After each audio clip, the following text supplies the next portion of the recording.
With nearly every Republican lawmaker at his side, Donald Trump did not pass up his chance to enjoy his first legislative victory after almost a year in office.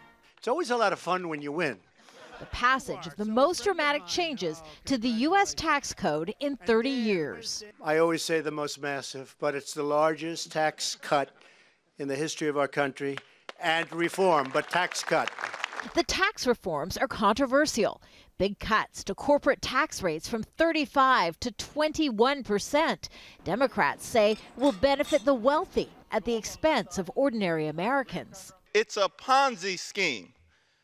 The tax cuts aren't going to be meaningful for working families and everyday Americans, and the jobs will never materialize.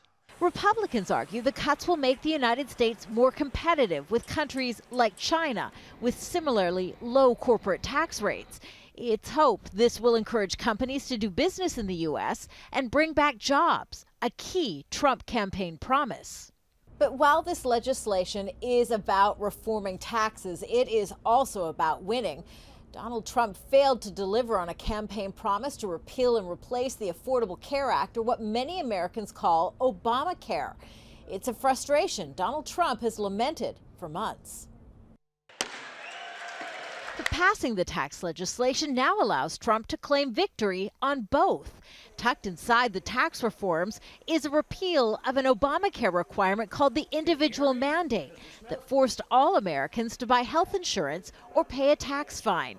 The legislation still must go through legal review and may not be signed into law until the new year. The president says Americans will start to see tax relief as early as February. The GOP tax scam is a monumental con job. But many Americans remain skeptical. Most members of Congress did not have time to read the hundreds of pages of changes to the hastily passed tax legislation. Thank you very much, everybody. And according to most polls, 2/3 of Americans are doubtful the tax changes will have any positive impact on their lives. Kimberly Halkett, Al Jazeera, Washington.